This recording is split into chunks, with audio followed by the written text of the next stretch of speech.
Seja bem-vindo ao Além do Crachá, o videocast que conecta boas histórias e ideias inspiradoras, aquele papo que faz a gente pensar diferente sobre o mundo do trabalho. Aqui a gente abre espaço para falar de carreira, inovação, bem-estar e, claro, aquelas histórias de bastidores que todo mundo adora. A cada episódio, a gente recebe convidados que estão transformando suas áreas e o jeito como a gente se conecta, cria e cresce juntos, porque o trabalho pode e deve ser mais humano, flexível e cheio de significado. E é por isso que a Swile está aqui com a gente. Sabe aquele cartão corporativo que simplifica a gestão, une todos os benefícios num só lugar e ainda dá liberdade para o colaborador usar do jeito que faz sentido para ele? É exatamente sobre isso. Autonomia, praticidade e uma experiência que transforma o dia a dia no trabalho. Hoje a conversa promete, então pode tirar o seu crachá, pega seu café, se acomode, vem com a gente, porque o papo vai ser inspirador e, como sempre, cheio de ideias que dão vontade de colocar em prática. Pode vir para cá, nossa convidada.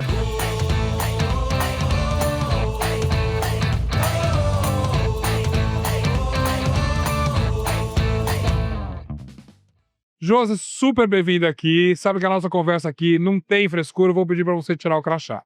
Tá bom, Pra gente vamos lá. começar bem a conversa aqui, Combinado, adorei. uma conversa de um assunto que eu acho que você entende muito bem e fala com muita propriedade, que é sobre liderança feminina. Que muita gente fala assim, poxa, a gente ainda tá falando disso em 2025, mas é importante, não é? Demais, Eca. Você sabe que ontem eu participei de um painel aqui sobre liderança feminina e eu acho que com a desaceleração do Sim. tema diversidade, Sim. por conta dos fatores Sociais, Estados Unidos, culturais, exatamente, na verdade, culturais, eu senti algumas falas de mulheres até num lugar diferente, sabe? Que não é o que inspira outras mulheres. Então a gente precisa falar ainda mais para fortalecer. Esse lugar é um lugar mais na defesa, mais... Não, mas num olhar masculino mesmo de liderança. Entendi. Que não é o que a gente quer. As mulheres, elas querem se enxergar em líderes mulheres. Como mulheres. E ver que as outras mulheres são capazes. Se aquelas mulheres são capazes, eu também sou, como Sim. mulher, né? Sim. As mulheres que estão sentadas ali na plateia gostariam de ver isso. Esse modelo de imitar o homem, de imitar a liderança masculina, é muito antiga. Uma coisa que eu obviamente, não tenho nem lugar de falar para isso, mas eu imagino que devia dar um trabalho enorme, porque era a mulher que tem potencial, que tem liderança nela em si, mas tentando imitar um modelo que não era o dela. Felizmente isso mudou, mas a gente precisa ficar alerta. Precisa ficar muito alerta. Você sabe que quando eu comecei minha carreira, eu trabalhei numa grande empresa varejista americana. Ok. Aqui no Brasil, existiam mais ou menos cerca de 18 a 20 vice-presidentes. Desses quase 20, 2 apenas eram mulheres. E essas 2 mulheres super masculinas. Então, eu olhava para aquilo, naquela época ainda... Tô falando de quanto tempo atrás? 20 anos? Uns 20 anos. 20 anos, Uns tá. 20 anos atrás, naquela época eu olhava e falava assim, não quero ser vice-presidente. Não me vejo nesse lugar. Mas não porque eu não queria ser como elas. Você não viu o espaço. Porque eu não via, eu não me enxergava ali, eu não me enxergava nesse lugar, assim. Talvez tenha que ser muito diferente do que eu vou ter que desenvolver uma outra personalidade. Sim. E aí, aos poucos, fui crescendo. A gente também lá nessa empresa desenvolveu muito treinamento para mulher, muito programa para mulher. E eu fui vendo que a gente era capaz de construir o nosso próprio caminho. Então, aí é a pergunta inevitável. Mudou a empresa, mudou o ambiente corporativo ou mudaram as mulheres? Acho que foi tudo um pouco, né? Acho que o ambiente corporativo, sem dúvida, teve que se adaptar a várias questões. Com a entrada da geração Z, a gente teve que se adaptar. Sim. Mudou demais, porque é uma geração que quer coisas diferentes do que a X e a Y. As empresas mudaram, as mulheres também mudaram, Sim. ficaram mais corajosas, começaram a se impor um pouco mais, dividiram mais as tarefas em casa, depois da maternidade, que esse é um outro fator determinante na jornada, Eu na sei. liderança feminina. Ao mesmo tempo, aqui mesmo, a gente já teve uma conversa incrível, onde uma mulher líder, referência, fala, na verdade, as mulheres têm medo da gravidez, você volta da gravidez mais poderosa ainda, mais segura. Há os dois caminhos, é claro, mas eu achei isso um exemplo muito produtivo. É um turning point ali, como a gente fala, mas que pode ser muito positivo também. Pode ser super positivo. Nesse lugar, a gente fica mais poderosa assim, a gente se sente capaz de fazer. Meu Deus, se eu posso ser mãe, se eu posso gerir uma criança, se eu posso educar, desenvolver. Imagina tocar uma empresa. Imagina, eu dou Tocar uma conta de equipe. várias outras coisas, né? Eu consigo me adaptar facilmente. Mas tem muitas mulheres que não se olham nesse lugar por conta da síndrome da impostora, que nos acompanha muitas vezes. E que quando tem o peso ali entre, né, o trabalho do companheiro e o trabalho dela, ela acaba desistindo do dela. E é aí que a gente sente uma desistência das mulheres e por isso tem uma queda também muito grande, uma deficiência das empresas em fazer o cargo de liderança. Segundo a ONU, a gente tem que considerar se tem equidade no nível gerencial. Sim. E é a partir do nível gerencial que esse número cai. Porque tem dá para detectar por quê exatamente, não? Eu acho que tem um lado da mulher. É a cultura ou a cultura Quando empresarial? ela vai. Não, eu acho que não é da empresa. Eu acho que a empresa, o trabalho da empresa é muito mais mostrar para as mulheres que elas são capazes de equilibrar. Apesar de eu não acreditar que sempre tem um pratinho que vai cair, mas de conseguir tocar todos os papéis. A gente colocou um peso no cargo de liderança também. E você acha que essa é um ônus, assim, é uma carga muito É grande? um Não, ônus. Então cabe à mulher também mostrar assim: eu quero ser líder, mas eu vou ser uma líder diferente, onde eu consiga equilibrar todos esses papéis. Do jeito que você fala e das outras conversas que a gente teve, nessa tomada de posição, de lugar, essa conquista de espaço, precisa de uma dose de coragem. Mas não a coragem masculina, a coragem, né, do caçador, do lutador. A coragem de se identificar como uma pessoa que vale a pena estar ali, não é? Sem E dúvida. essa coragem... Acho que a primeira coisa, né, eu diria assim, para você se desenvolver como uma líder mulher, é você entender qual é o teu grande propósito no mundo corporativo, qual é a tua grande habilidade e manter a tua autenticidade. E para quem quer viver essa mudança na prática, vale conhecer o cartão Swile, que simplifica processos para o RH, permite liberdade de escolha para os colaboradores e transforma benefícios em experiências de verdade. Porque no fim, quando as pessoas estão no centro, todo mundo sai ganhando, não é mesmo? Essa mudança muitas vezes é interna. Você trabalhou com várias mulheres já, detectou vários tipos de comportamento. Você tem tipos de mulheres que são mais que se adaptam mais fácil a essa liderança e algumas que precisam ser trabalhadas mais internamente? Sim, porque é uma questão de perfil, né?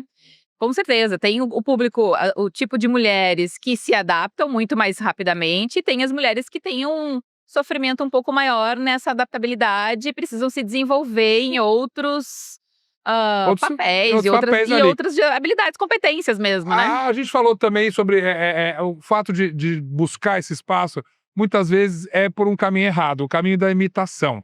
Ser um líder como um homem é um líder. Mas existe, e eu acho que você podia me ajudar a definir isso um pouquinho mais, uma liderança que é feminina com características femininas. Ela não precisa ser como é que fala? Se masculinizar, né? É uma cópia do homem que está lá, uma reprodução de um modelo masculino. Às vezes isso é difícil de entender. É uma linha bem tênue, né? Você sabe que tem um livro que é Como as Mulheres Chegam ao Topo, que são dois especialistas, é uma mulher, uma professora de Harvard, e um especialista, um coach, que foi muitos anos coaching da GE. Um homem, então. Um homem. Eles fizeram uma dupla, escreveram esse livro, e o livro começa eles falando assim, que eles fizeram alguns assessments, uma mulher muito boa, era super elogiada como gestora, como líder. Ela abriu aquele resultado, o relatório do assessment, e só viu os problemas onde ela precisava melhorar. Enquanto os homens tinham vários feedbacks importantes para considerar, e eles negaram. Eles falaram assim, não, isso não é para mim. Isso aqui eu sei que é o meu colaborador X que não concorda com o meu jeito, que é isso. E deram uma ignorada. Então tem um jeito da gente também absorver até os feedbacks, e um jeito da gente querer ir se colocando e quase vendo os nossos defeitos, em vez de aceitar algumas coisas, e algumas até ignorar, fazem como os homens fazem, né? Sim. Eu acho que a gente tem que achar o meio do caminho nos dois gêneros, né? O homem não ignorar todos os feedbacks negativos, e as mulheres também aceitarem que elas são boas. E acho importante também, justamente quando você fala aceitarem que elas são boas, não é exatamente uma questão só de número. Vamos chegar no mesmo número, não. É de marcar uma presença por ser competente, não por ser desculpa a palavra, uma cota, uma parcela só, assim, não é? Exatamente, por ser competente, por mostrar que você agrega um valor pelas suas capacidades. A mulher tem uma empatia, a mulher tem um olhar holístico, que ela consegue fazer várias coisas ao mesmo tempo. Sim. Ela consegue ter conversas difíceis. e falar a verdade, ser transparente. Até conversas de decisão, assim. Decisórias, muito melhor do que, às vezes, o gênero masculino, porque a gente vê ali, às vezes, alguns O exemplos. homem é eu meio vejo, covarde, às vezes, eu sei disso. dá uma volta, Dá uma né? Não volta, o consegue caminho ir é tão mais direto ao ponto. tortuoso, e a Exatamente. mulher é mais- A mulher tem um lado. Então, acho que é muito mais a gente perceber as nossas fortalezas e o que nos diferencia e ir por aí, garantindo a nossa autenticidade. Josi, esse movimento é geracional também? Você vê, você já trabalhou com mulheres de várias gerações. As mais jovens, as que estão entrando no mercado agora, vêm com mais garra, vêm com mais cautela. Como você percebe essa diferença, falando em termos de geração? Acho que a quinta onda feminista, né, que a gente tá falando por aí, elas não vão deixar nada barato, elas vêm com mais força Homem, mesmo. se prepare. Se preparem. Assim, De que maneira?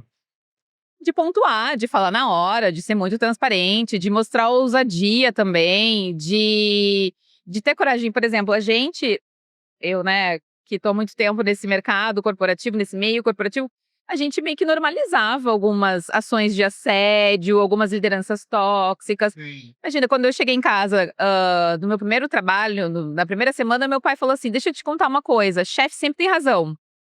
Depois, outro conselho era assim: manda quem pode, obedece quem tem juízo. Aquela clássica. Isso não existe mais, Isso sabe? que é uma boa notícia. Que é ótimo, graças a Deus, evoluiu, a gente virou a página, o mundo corporativo entendeu também essa mudança. E eu acho que mudou. Não tenho certeza, pelas gerações, pelas mudanças dos millennials, da geração Z também, mas também pela essa questão do feminismo, que as mulheres já sabem o que elas estão querendo, a equidade de gênero, a diversidade como uma pauta forte. Sim. Foi dando um poder incrível para as mulheres, Ao deixando mesmo elas num tempo, outro lugar. Sobretudo falando de diversidade, nada está garantido. A gente quase começou o papo você dizendo, os movimentos sociais, os conceitos de cultura são mutáveis justamente. Então, apesar de tanta conquista, apesar de tanto espaço, é bom ficar sempre alerta, né? Sempre alerta, sempre atento. O futuro é algo ali do lado, né? A inteligência artificial Fora isso, ainda nem entramos nisso tá ainda. mudando as nossas Que não vidas. tem nem gênero, mas todo mundo tem que ficar atento. Todo mundo tem que ficar atento. Então, acho que um jeito também das mulheres permanecerem, perpetuarem no poder é estar um pouco à frente do que vem acontecendo e se antecipar. Eu sei que às vezes não dá para se antecipar tudo, e quando a gente fala se antecipar, algumas pessoas já geram até ansiedade, né? Não, mas é estar atento. Acho que atenção é a palavra, né? Exato. O que pode vir, o que pode mudar, ou como a gente está vendo as tendências, observar, ou trocar, ter uma rede de apoio onde a gente troque. Isso é poderoso demais. E aí, entre mulheres, não necessariamente só, com todo tipo de gestor. Pessoas, exatamente. pessoas. Mas, claro, as mulheres eu acho que elas gostam de trocar ainda mais, né? Sim. Pra ter certeza, pra ganhar mais credibilidade, Empatia um pouco impactar, maior, assim, né? a Também. reputação. Eu tendo a dizer que a gente troca mais, a gente gosta mais de se ouvir, aprender com o erro dos outros. Mas pra todo mundo, essa é uma dica pra todo mundo. Maravilha. Sem dúvida. Josi, super obrigado pela conversa. Foi Obrigada ótimo. eu. Sem Foi um crachá. prazer. Até mais.